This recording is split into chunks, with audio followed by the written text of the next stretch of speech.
Hey, what's going on, everybody?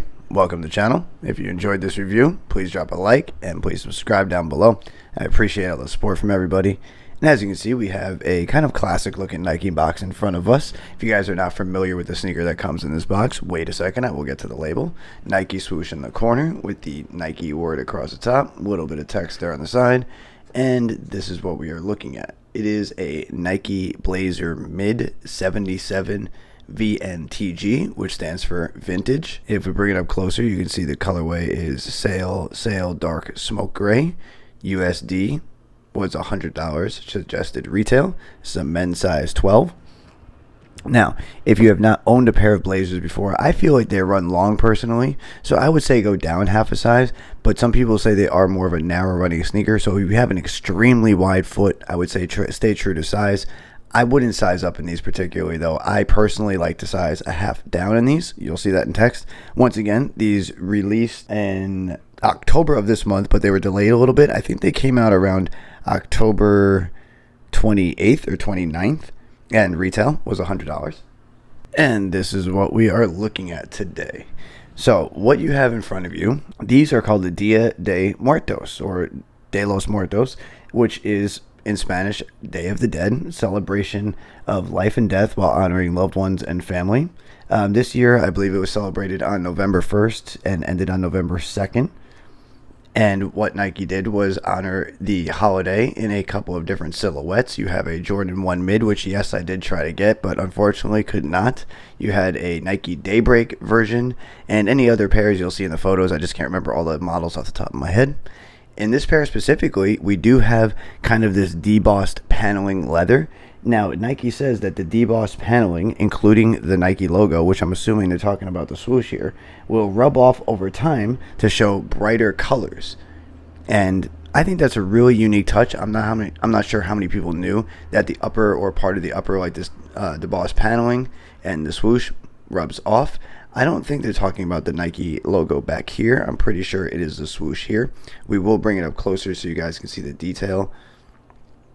As you can see, we have kind of this cracked leather effect with this logo back here. It looks like a sun logo in a way. Anybody of Mexican heritage, please let me know. I would like to be educated on some of this stuff. I tried to do a little research but couldn't, identify certain symbols and stuff. I'd like to hear from you guys in the comments, so please let me know down below. It's always nice to get new information. And we have that unique streaking kind of strike on the back heel paneling here. That same striking you can see is going on with a little bit more intricate of a detail on the Nike swoosh going across the whole upper of the sneaker. I like what they did here. It's subtle details up close and not so obvious from far away, even though you can kind of see the lines. When you bring it up, you can obviously see a little bit more intricate of what they were trying to do in terms of the design and the paneling.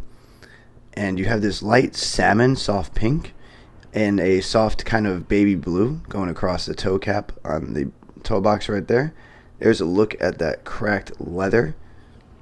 You have an interesting pair of laces I'm going to get to after we cover the medial side, which is all white paneling with the swoosh. There is no hint of that salmon pink. You do have a little bit of perforation here in just two little spots. There's a look again at the back with the black leather on the heel with the Nike going across in white. And off to the laces. These are actually a flat lace, but they're a wax style lace, so they're a little stiffer and they have a coating on it, which is a wax coating. And you have what looks to be like a brown, but it's more like a goldish brown, a deep gold mustard yellow color on the lace tips. And there is no extra pair of laces with these. You do have on the tongue a Nike tag right here with a little bit more of an intricate spelling. You do have a little bit of a design going on the tongue, which looks like it resembles a very similar design to down here on the heel. Your exposed foam is on the tongue on this pair. And on the insole, you have that same logo right there. So somebody please let me know what that logo means. And your lining is black if you guys can't tell. Sorry, did not mention that. And your whole insole on this one is yellow. On the other pair, you do have the same exact design with the logo and details on the back. And then the same tongue tag on each sneaker, but the insoles are a little bit different. As you can see, this one just has a design going up with Nike spelled differently, so it basically looks just like tongue on the insole here with the way Nike is spelled and written out. And they do, as you can see, give you the little cardboard shape keepers to the sneaker. I always like those. I keep them in. That's the thing I forgot to mention. The quality on these is actually pretty good. Remember, these were $100 retail, and I didn't mention that, and I usually do, and I feel bad for that because this pair actually deserves a little bit of a mention. The quality on these is really nice for $100. We've seen Jordan 1 mids, sell for a lot over retail, and people have loved them, and the quality, in my opinion, has been like a 6 out of 10. But this is nice. These are solid leather. It feels good, especially some of the paneling down here. If you watch my finger push down on it, I'm not pushing that hard, and it flexes really nice. So, once again, I think this is a solid pickup. Blazers are a classic sneaker.